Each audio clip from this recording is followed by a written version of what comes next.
하나님의 말씀 사도행전 17장 26절로 34절 말씀 한 절씩 교독하시겠습니다.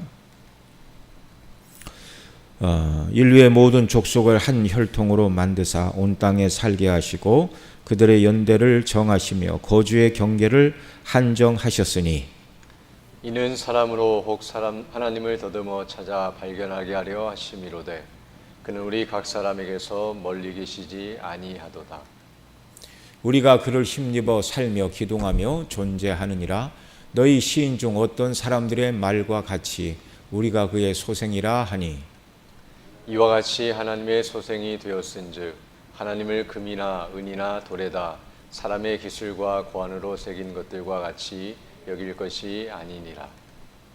알지 못하던 시대에는 하나님이 간과하셨거니와 이제는 어디든지 사람에게 다 명하사 회개하라 하셨으니 이는 정하신 사람으로 하여금 천하를 공의로 심판할 날을 작정하시고 이에 그를 죽은 자 가운데서 다시 살리신 것으로 모든 사람에게 믿을 만한 증거를 주셨음이니라 하니라.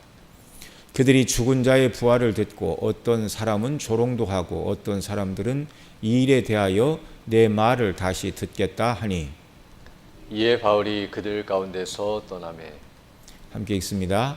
몇 사람이 그를 가까이하여 믿으니 그 중에는 아레오바고 갈리 디오누시오와 다말이라 하는 여자와 또 다른 사람들도 있었더라. 아멘.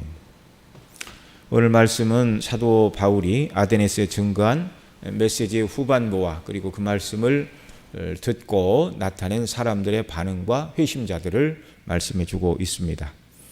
어저께 우리 살펴본 말씀을 보면 이제 사도 바울이 아덴 사람들에게 아레오바고 언덕에서 설교하면서 첫 번째 시작을 알지 못하는 신들에게라고 새긴 단으로부터 설교를 출발을 했죠. 얼마나 종교심이 많고 또 모든 우상을 다 섬기는가, 심지어 자신들이 빠뜨렸으면 그 신이 분노하면 어떨까 싶어서 알지 못하는 신에게라는 단도 만들고 섬길 정도로, 그래서 학자들은 당시 아덴에 거하는 사람들보다 우상이 더 많았다 이렇게 당시를 그렇게 이야기를 하였습니다. 자, 그 알지 못하는 신을 내가 알게 하겠다 그러면서 세 가지를 말했죠. 첫째는 우주와 그 가운데 있는 만물을 지으신 하나님께서만이 천지의 주제이시다. 그러니까 창조의 하나님인 한 분이라는 걸 말하죠. 그들이 섬겼던 수많은 제우스, 헤라, 아폴로 이런 수많은 신들이 참 신이 아니라 천지 만물을 지으신 분은 창조의 하나님 한 분밖에 없다. 그분이 만물의 주인이시고 만물을 주장하시는 그분만이 경배의 대상이라는 것을 넌지시 말을 하고 있는 것입니다. 두 번째, 그분은 사람의 손으로 지은 전에 계시지 아니하고 또 무엇이 부족한 것처럼 사람의 손으로 무엇을 섬김받는 분이 아니다 이렇게 말하고 있죠. 그러니까 정말 참 하나님이 그 모든 것을 지었는데 사람이 손으로 만든 전각에 계시겠느냐. 그러니까 이것도 역시 은근히 우상 숭배, 전각을 만들고 숭배하는 것들이 어리석은 일이라는 것을 말하고 있고요. 천하 만물을 지으신 그분은 부족한 것이 없으셔서 인간들의 손으로 무엇을 받아야 되는 분이 아니다. 이걸 말하고 있습니다. 그러니까 사람들이 자기들의 손으로 뭔가 오늘날 그 이방 신들을 섬기는 사람들이 그 앞에 음식도 갖다 놓고 꽃도 바치고 하는 일들, 그게 다 잘못된 일인 것을 사도가 증거를 한 것이죠. 2000년 전 사도가 이걸 증거했습니다. 그런데 오늘날 우상을 섬기는 사람들의 모습이 2000년 전이나 지금이나 조금도 변하지 않았습니다. 셋째로 참 하나님은 만민에게 생명과 호흡과 만물을 친히 주시느니 창조의 하나님으로서 인생들이 이 땅에 살아가는 필요한 모든 은혜를 공급해 주시는 자비와 긍휼의 하나님이다. 이걸 말씀을 하였습니다. 그리고 오늘 말씀 이제 26절로 8절에 보면 이 하나님을 알지 못하는 사람들의 문제점이 무엇인가를 말하는데요. 이제 26절을 보면 인류의 모든 족속을 한 혈통으로 만드사, 그러니까 한 아담의 후손, 모든 인생들은 그 조상이 각각 따로 있는 것이 아니라 한 사람으로부터 출발이 되었음을 증거하죠. 하나님도 한 분, 만물을 만드시고 통치하시는 그 하나님이 인류의 조상으로 만든 사람도 하나, 그리고 온 땅에 살게 하사 이제 그 아담의 후손이 각 땅에 흩어져 그 연대를 정하시고 어느 사람은 어느 곳에서 어느 시대를 살아가도록 거주의 한계를 한정하신 분이 하나님이시다. 그러니까 지금 여러분이 살고 있는 이 땅에 여러분이 살고 있는 것도 하나님의 섭리 가운데 되어진 일이다. 그러니 그 하나님을 알고 경배해야 된다. 그렇게 말하는 것입니다. 그래서 27절에는 이렇게 말해요. 이는 사람으로 혹 하나님을 더듬어 찾아 발견하게 하려 하심이로되 그는 우리 각 사람에게서 멀리 계시지 않도다. 창조하시고 살게 하시고 먹을 것과 입을 것 모든 것을 공급하시는 그 하나님께서 이런 은혜를 주신 건 그런 은혜를 주신 하나님을 더듬어 찾아 발견하고 그 하나님께 영광을 돌리도록 하기 위함이다. 그리고 그 하나님은 멀리 계시지 않다. 그 하나님에 의해서 인생이 살아가기 때문에 그렇습니다. 날마다 비추는 햇빛, 시원하게 부는 바람, 하늘에서 내리는 비와 눈들, 그것이 인생들이 이 땅을 살아가는데 모든 필요한 은혜를 공급하시는 하나님의 방편입니다. 그래서 하나님은 멀리 계시지 않다. 그렇게 말하죠. 28절에서 우리가 그를 힘입어 기둥하며 존재하느니라. 너희 시인 중 어떤 사람들의 말과 같이 우리가 그의 소생이라 하니. 이 사실을 당시 헬라의 시인과 철학자들도 어느 정도 알고 있었다. 그렇게 말합니다. 물론 그들은 여기 사도 바울이 당시 헬라의 시인들의 19절 두 개를 인용을 하고 있습니다. 그래서 헬라의 시인 아라투스는 우리가 그의 소생이라 그렇게 말했는데 그 아라투스는 성경이 말하는 그분이 하나님이다. 이건 몰랐죠. 그러나 만물을 지으신 절대자 창조주가 계시다. 모든 피조물을 만드신 창조주가 계시다. 우리가 그의 소생이다. 이렇게 말했습니다. 그 헬라의 시인 아라투스가 말한 그분이 바로 지금 만물을 지으신 그 하나님이다. 지금 그 말을 하고 있습니다. 또 헬라의 시인 에피메니데스 크레탄이라는 사람은 우리가 그를 힘입어 살며 기둥하며 있느니라. 그렇게 또 시를 말했어요. 역시 이 크레탄이라는 시인도 그분이 유대인들이 섬기는 하나님, 그분이 창조주다 이렇게 말하지는 않고 만유를 지으신 절대자가 계신데 우리가 그를 힘입어 살며 기동하며 있느니라. 그렇게 이야기를 했습니다. 이 시인들의 말을 인용함을 통하여 여러분들이 아는 것처럼 여러분들의 시인들이 그렇게 노래했던 것처럼 그분이 바로 천지 만물을 지으시고 우리에게 필요한 모든 것을 공급하시는 자비로우신 하나님, 바로 그분이 내가 전하는 여호와 하나님입니다. 그 얘기를 지금 하고 있는 것입니다. 그 다음 29절에서 이와 같이 하나님의 소생이 되었은즉 하나님을 금이나 은이나 돌에다 사람의 기술과 고안으로 새긴 것들과 같이 여길 것이 아니니라. 분명히 말하죠.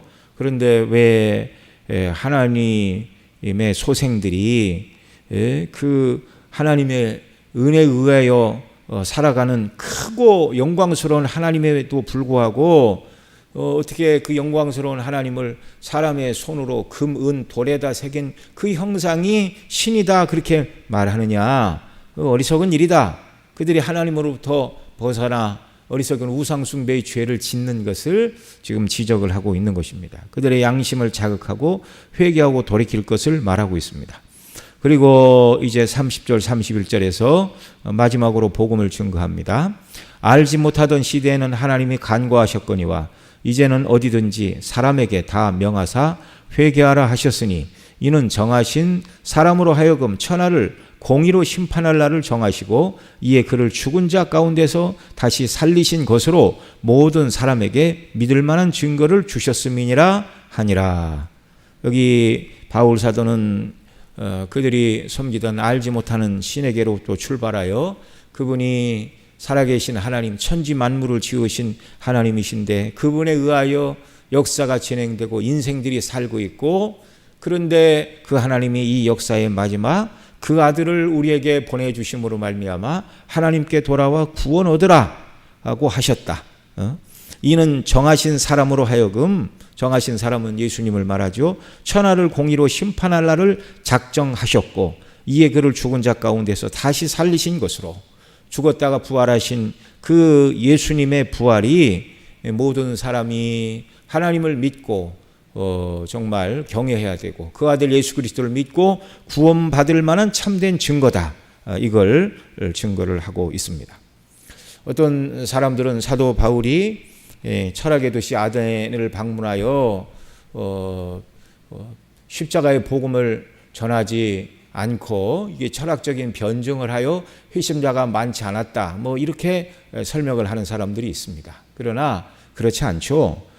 분명히 오늘 본문 31절에서 사도 바울은 그리스도의 부활에 대하여 증거를 하였고요. 뿐만 아니라 사람들이 이 사도 바울을 이 아레오바고 언덕으로 데리고 갈 때 한 말이 무엇입니까? 아레오바고 언덕으로 데리고 갈 때 이들이 사도 바울을 데리고 간 이유가 무엇이냐면, 어저께 살펴본 18절에 있는 말씀처럼 이방신을 전하는 사람인가 보다 하니 이는 바울이 예수와 부활을 전하기 때문이라, 이렇게 말하고 있어요. 분명히 사도 바울은 어디를 가든지 그리스도의 십자가의 죽으심과 부활을 증거했습니다. 유다인들에게는, 회당에서는 여러분들이 구약 성경을 통하여 배웠던 구약의 메시아, 그분이 바로 예수님이고 그분이 우리 죄를 구원하시기 위하여 죽었다가 부활하신 분이라고 이렇게 그들이 알고 있는 구약 성경, 이스라엘 역사 속에 있었던 일들과 구속사와 관련하여 그리스도를 증거했다면, 여기 아덴 사람들은 모르잖아요. 한 번도 들어본 적이 없는 이름이니까 그들이 말하는 정말 알지 못하는 신으로부터 출발하여 그분이 하나님이시고 그분이 인생에게 구원의 길을 제시하셨는데 그 아들을 보내사 정말 우리를 대신하여 죽게 하시고 부활하게 하신 그분을 믿는 것이 오직 유일한 구원의 길이라고, 누구를 만나든지 사도 바울은 그리스도의 십자가와 부활을 증거한 것입니다. 이 복음을 증거한 결과가 32절로 34절인데요. 먼저 32절 보면은 그들이 죽은 자의 부활을 듣고 어떤 사람들은 조롱도 하고 어떤 사람은 이 일에 대하여 내 말을 다시 듣겠다 하니 이에 바울이 그들 가운데서 떠나매, 이 대다수의 사람들은 부활의 복음을 듣고 조롱하였습니다. 그들은 죽은 자의 부활을 듣고, 여기 성경에서는 이제 짧게 죽은 자 가운데서 다시 살아나신 그리스도라고 이렇게 말하고 있지만, 실제 설교했을 때는 그분이 왜 죽어야 되고 또 부활이 얼마나 확실했는지 여러 각도에서 다 증거를 했을 것입니다. 부활의 복음을 들었지만 그들은 부활을 듣고 어떤 사람들은 조롱하고, 자기들의 헬라 철학으로 그런 일은 있을 수 없다. 왜냐하면 헬라 철학이 생각하는 신들은 오늘날 얘기하면 사람인데 죽지 않는 신들, 죽지 않는 사람들을 신이라 이렇게 부른 거예요. 그래서 그 신들이 나가서 전쟁도 하고 그러는데 사람과 같은 생각과 욕구와 이런 다 가지고 있는데 다만 죽지 않는 그런 존재, 이것을 이제 신으로 생각을 했습니다. 근데 그런 사람들에게 있어서 하나님의 아들이 죽으셨다 다시 살아났다라는 말은 그들의 모든 철학 체계와 가치관을 뒤흔드는 말이죠. 누가 그 말을 받는가? 택한 백성만 그 말씀을 듣는 것입니다. 그래서 대다수는 복음을 조롱하였고 어떤 사람은 다시 들어보겠다 이렇게 말하였고, 그러자 사도 바울이 그들을 떠났습니다. 그러나 34절에 보면 그 복음을 듣고 믿는 자들이 나타났어요. 몇 사람이 그를 가까이하여 믿으니 그 중에 아레오바고 관원 디오누시오와, 아레오바고의 그 재판정이고 또 학문을 토론하던 그곳을 관리하던 관원 디오누시오가 사도 바울이 증거하는 복음을 듣고 거듭나는 놀라운 역사가 일어났습니다. 이 사람은 인테리 중에 인테리다. 그렇게 말할 수가 있겠죠. 예. 그러니까 하나님의 택한 백성은 다른 사람은 귀담아 듣지 않는 그 말을 사도가 증거할 때 성령이 감동하사 믿고 거듭나는 은혜를 주십니다. 예. 그 다음에 다말이라는 여자와 이 여인이 어떤 여인인지는 모르지만 그 외에 다른 사람들도 있더라 이렇게 말하는데 디오누시오와 함께 이름을 말할 정도라면 이 다말이라는 여인도 상당히 유명하고 또 지체 있고 영향력이 있는 사람이라는 것을 우리가 알 수 있습니다. 그러니까 디오누시오 다말이라는 여인 그리고 다른 사람들 그 외에 몇 사람인지는 모르지만 그러나 성경은 말하죠. 믿기로 작정된 자는 다 믿더라. 예, 택한 백성들은 다 믿더라. 예, 이것이 정말 성경이 증거하고 있는 바입니다. 그래서 어떤 사람들처럼 사도 바울이 아덴에서의 선교는 실패한 것이 아닙니다. 여전히 성령의 감동 가운데 하나님을 증거하고 죽으셨다 부활하신 그리스도를 증거할 때 성령께서 택한 백성들이었던 아레오바고의 관리 디오누시오와 다말이라는 여자와 또 다른 사람들이 복음을 듣고 거듭나는 놀라운 은혜를 베풀어 주셨습니다. 복음의 말씀을 증거하여 정말 그리스도의 죽으심과 부활하심이 온전히 증거되고 그 복음을 듣고 택한 백성이 예수님을 믿는다면 이것은 하나님이 기뻐하시는 복음 증거의 역사가 아름답고 복되게 이루어진 것이죠. 오늘 우리가 사람들을 만나서 예수님 믿으라고 이렇게 이야기할 때 모든 사람이 다 믿는 것이 아니라 택한 백성만 믿는 것입니다. 그래서 우리는 어떤 경우에도 낙심하지 말고 내 주변에 있는 사람이 하나님의 택한 백성이라면 그가 반드시 예수님 믿을 것이다. 이 소망을 가지고 그를 위해 기도해야 합니다. 우리 주변에 있는 불신자들, 가족들, 모든 사람들을 날마다 마음에 품고 간절히 기도할 때 때가 되면 하나님께서 반드시 들으시고 은혜를 베풀어 주시는 줄 믿고 늘 기도하며 예수님을 전하며 이 성경 전체를 보면 다 항상 정말 이 사도들의 삶은 그리스도를 증거하는 것 외에 다른 것이 없었어요. 오늘 그리스도인의 삶은 무엇인가? 우리가 받은 구원을 기뻐하고 그 우리가 받은 구원을 즐거워하고 나타내며 하나님께 영광을 돌리는 것. 이것이 바로 오늘을 살아가는 그리스도인의 삶의 목적이고 삶의 의미이고 날마다 붙들어야 될 가장 귀중한 가치라는 걸 우리가 잊지 말아야 하겠습니다.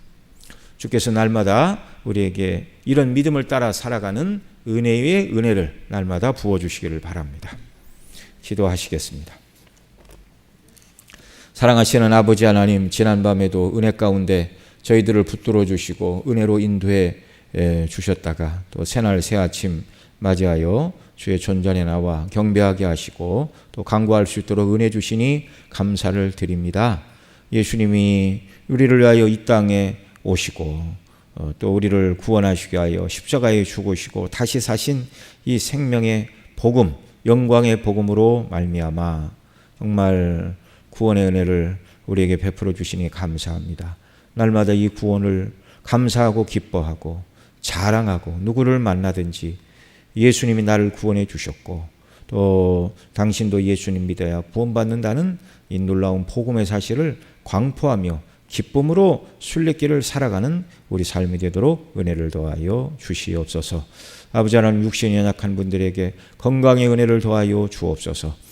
수술하고 회복 중에 있는 우리 장명희 권사님, 전수빈 장로님, 또 김성경 집사님, 또 이호옥 권사님 일일이 기억하여 주셔서 건강의 회복의 은혜를 더하여 주시기를 원하옵고 또 연로하신 노년의 성도님들 날마다 주님 안에서 천국 바라보고 기쁨으로 순례길을 살아가는 은혜를 더하여 주옵소서. 또 우리 중고등부 학생들 수련회 기간인데 시간마다 말씀 통해 은혜를 받게 하시고 또 이 수련회가 끝나는 시간까지 하나님 아버지 은혜 가운데 붙드사 어디 다치거나 마음 상하는 일이 없도록 지켜주시기를 원하옵고 또 말씀을 전하는 우리 전도사님과 또 우리 모든 선생님들에게 은혜를 베풀어 주시고 긍휼로 우리 주님 주장하여 주시기를 원합니다. 온전히 이 모든 일들을 통하여 주께서만 영광을 받으시고 어린 심령들이 말씀 안에 견고히 서고 정말 구원의 기쁨과 감격으로 충만한 우리 중고등부 학생들 모두가 되도록 은혜를 더하여 주옵소서. 또 다음 주에 있을 청년부 수련회를 통하여서도 영광을 받으시고 말씀 통해 우리 청년들이 믿음 안에 견고히 서는 은혜 위에 은혜를 우리 주님 허락하여 주시기를 원합니다. 이 시간 또한 저희들 기도할 때 성령님 함께하사 마땅히 구할 바를 간구하게 하시고 우리 간구하는 기도에 긍휼의 은혜를 베풀어 주시옵소서. 이 모든 말씀 우리 구주 예수님의 이름으로 기도드리옵나이다. 아멘. 하늘에 계신 우리 아버지, 아버지의 이름을 거룩하게 하시며 아버지의 나라가 오게 하시며 아버지의 뜻이 하늘에서와 같이 땅에서도 이루어지게 하소서. 오늘 우리에게 일용할 양식을 주시고 우리가 우리에게 잘못한 사람을 용서하여 준 것 같이 우리 죄를 용서하여 주시고 우리를 시험에 빠지지 않게 하시고 악에서 구하소서. 나라와 권능과 영광이 영원히 아버지의 것입니다. 아멘. 기도하시고 돌아가시기 바랍니다.